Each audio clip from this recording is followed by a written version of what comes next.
Welcome to mrhorrortale. In the current digital landscape, where more often than we'd like to admit we make use of the internet to satisfy even our most basic, intimate desires, we expose ourselves to a vast, unfathomable unknown just beyond our screens.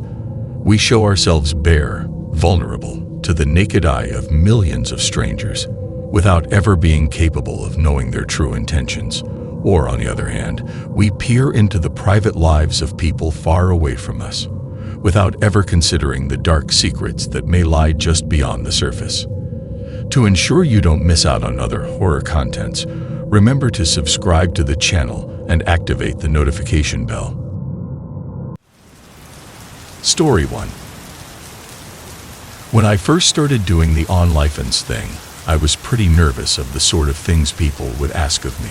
What I'd heard was that at some point you really needed to start doing pretty extreme stuff just to remain profitable. I might be willing to be naked on the internet, but there's some limits I just didn't want to cross. However, as time went on and I developed this small personal community with some users, I realized that most people are pretty vanilla. In fact, what most looked for in these interactions was just human connection. To feel listened, appreciated, and desired. I could gladly provide all those three. Beyond that, everyone's requests for audiovisual content would always fall into what I felt comfortable doing, and in the rare case it didn't, people were surprisingly very understanding and respectful of my limits. It was honestly going great, and since I still had a normal job on the side, having my it as extra income worked perfectly for helping out with some overdue bills. Well, that is, until it wasn't enough. I had some very big issues with my boss at work, and it ended up with me being spontaneously fired. Not only that, but with some serious damage to my reputation in the field. He is kind of a big deal in my area of expertise. All of this meant that 2 months later I was still out of a job, with rent overdue and some very urgent car repair payments accumulating on my credit card debt. Not a great spot to be. I could only see one other viable option: go all in on my OnlyFans account. At least until I could find a proper job again. I began slowly. I was single back then, so I had no choice but to begin contacting some of my followers and people on Tinder to be able to record some proper boy/girl and girl/girl content. I began being more lenient with the requests I'd get, allowing myself to produce some content I'd found a little too humiliating or out there before. I won't get into much detail, but I'll just say, once you cross your limits, it's really hard to know when to stop. Just a few weeks later, I was producing and posting stuff I'd never dreamed of letting anyone see, much less a public profile on an adult webpage. It was embarrassing as all hell, and every time I opened my profile and got a glimpse of the things I posted, I got really queasy, and crushing guilt mixed with a bit of self-hatred washed all over me. However, the money was beginning to roll in. I could easily afford rent, food, and take care of debts, as well as, surprisingly, save up a little bit. I hated it, and hated the way it was beginning to make me feel, but I couldn't stop. It was the only thing keeping me afloat.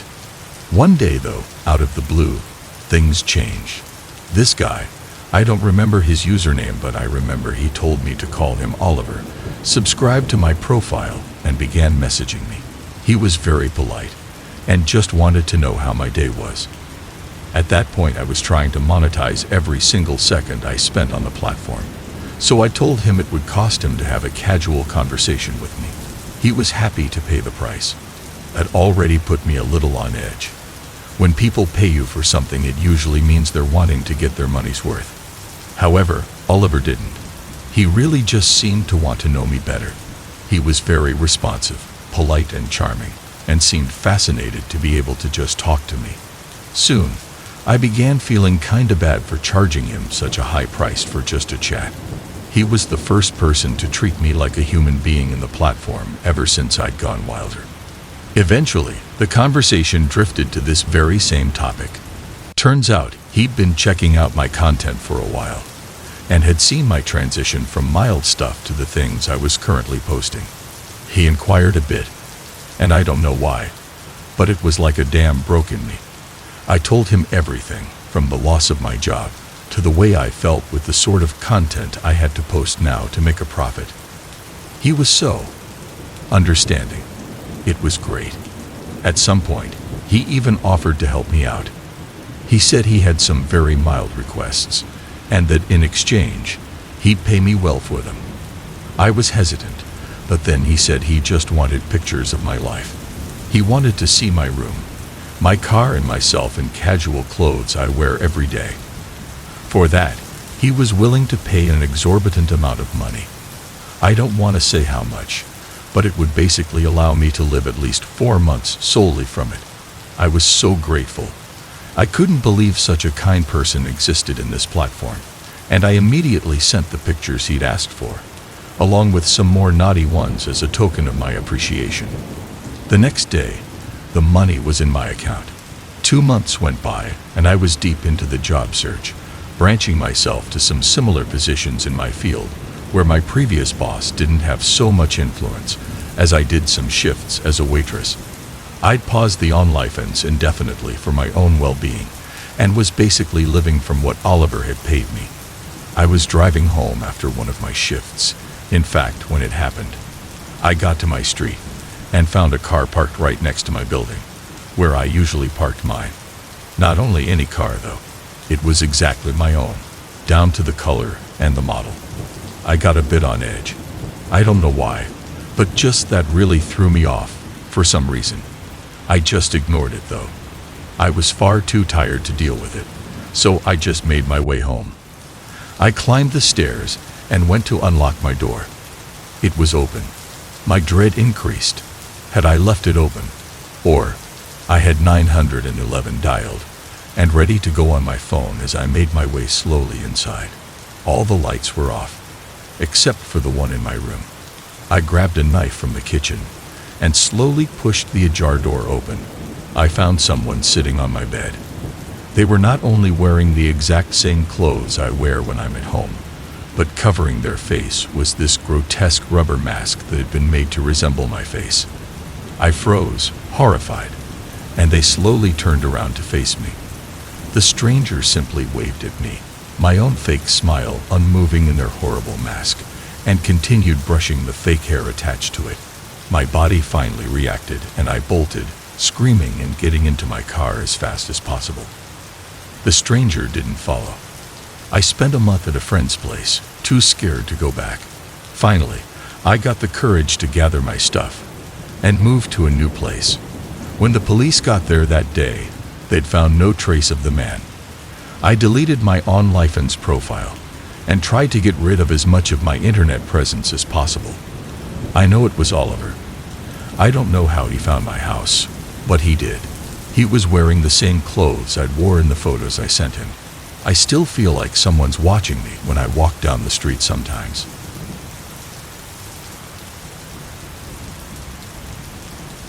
Story 2. I really used to enjoy OnlyFans. I know what most people think about it. What a waste to spend so much money on porn. You can find all the stuff you want for free on the internet. Yeah, sure, all valid points. The thing is, though, it's not the same at all. When you subscribe to a specific profile, you don't only get porn, and that's it. You get to speak to that person, get to know them a bit better. Plus, you can even request customized personal content, which when you've had some pretty rough years in the dating game like I have, it really hits different. What can I say? Humans like to feel wanted. However, it's got a really dark side. I haven't gone back to the platform ever since I had a deeply disturbing experience with one of the profiles some time ago. See, the thing is, even though the main appeal of OnlyFans for me is to have more of an intimate connection with the creators on the platform, I still want the digital barrier on at all times. When that line is crossed, things can get scary. Maybe you'll understand better what I mean if I just tell the whole story. If you browse Reddit often, you'll quickly discover the insane amount of porn that can be found on the platform, most of it amateur. The thing is, these amateur creators often use Reddit to promote their OnlyFans profiles. posting just glimpses of the material you could find in there if you were to subscribe to them. So basically, you get a free sample of what they can offer. Following one of those profiles is that I found Natalia. I don't know if that was her real name. Most people on the platform don't use their real names, which makes sense. However, I came across her on Reddit and was instantly hooked. You see, Natalia was a more mature woman. I don't know how else to describe her. She wasn't as young as most of the creators on OnlyFans, which is exactly the sort of thing I enjoy more. Plus, her physical appearance, the color of her hair and eyes, her attributes, all of that made her just my type. Her Reddit profile was relatively new, so she hadn't uploaded a lot of content yet, and was clearly not yet super confident with showing a lot. However, her OnlyFans was linked to it, and I immediately decided to subscribe to it. I began chatting her up almost immediately. It turns out she just started in this OnlyFans thing, and only did it as a side gig. We had some very nice convoys going on, and I tried to make sure to give her a positive experience with her first interactions in the platform.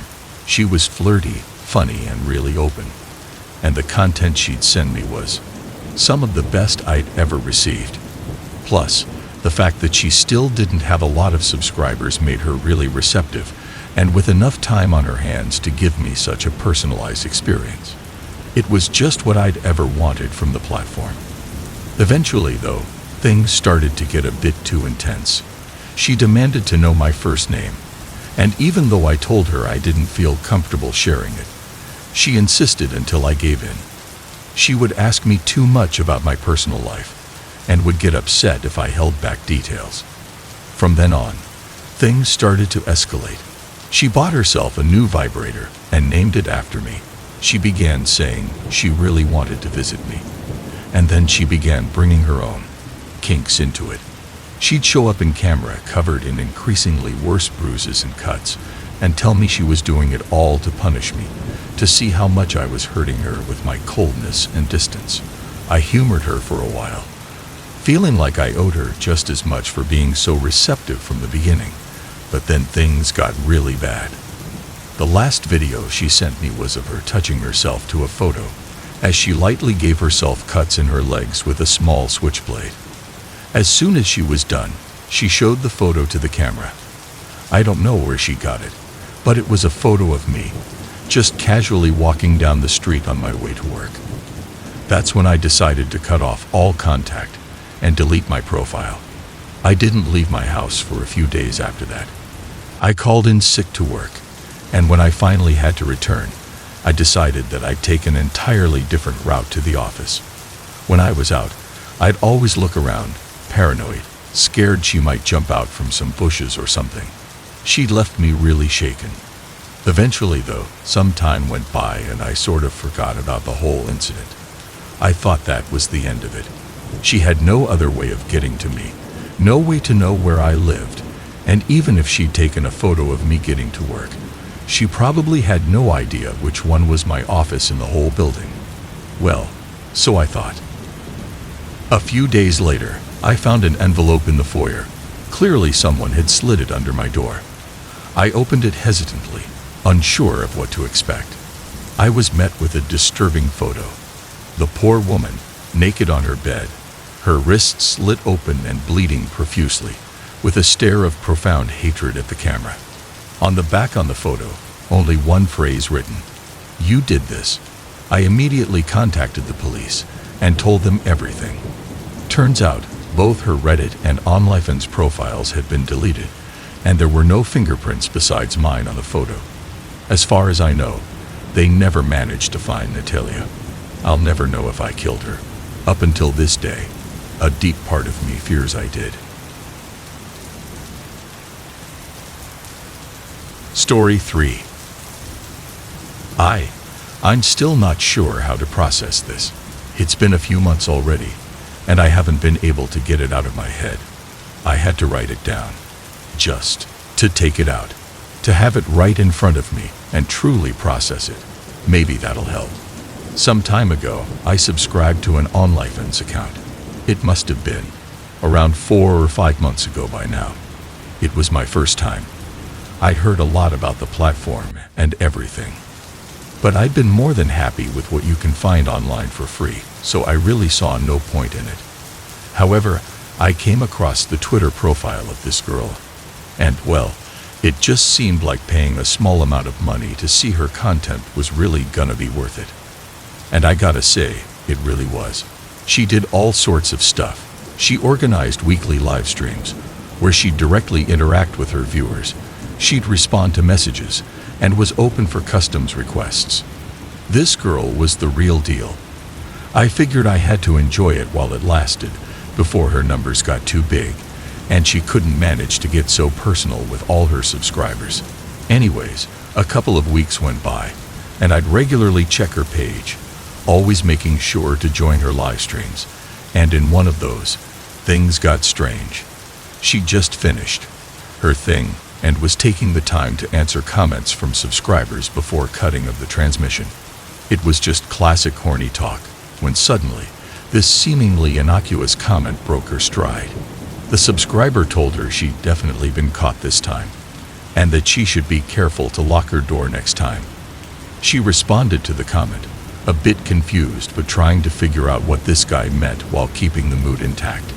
He responded immediately, saying that he'd seen her door briefly open, and then immediately close. She was immediately put off by this comment, and began looking around her room. The guy kept sending messages, trying to get her back in the mood, but she'd started rapidly picking up her clothes from the floor. I guess we all realized something wasn't right at that point, because comments asking her if she was ok, or if something was wrong immediately filled the live stream. She then briefly returned to the video and cut the transmission. I didn't really know what to think of it. She'd never left a live stream like that, out of nowhere. Plus, the comments from that guy had definitely been what had triggered her sudden reaction. Something had gone wrong. I thought back to what the guy had said, that her door had briefly opened and closed. Could it be that she lived alone? And I don't know, someone had gotten inside her place. It was worrying, to say the least. I decided to send her a message to ask if she's all right. She didn't answer right away, but to be fair, she didn't always. I just figured she'd respond when she had time. It was probably nothing to worry about. She remained silent for 2 weeks. Not only that, but her live streams, her photos and videos all stopped too. I tried contacting her a couple more times, but it was pointless. I gotta say, I got pretty worried. There was not much I could do. After all, she made no other info of her public besides her Twitter and OnlyFans. Couldn't even ask for a welfare check without knowing her address.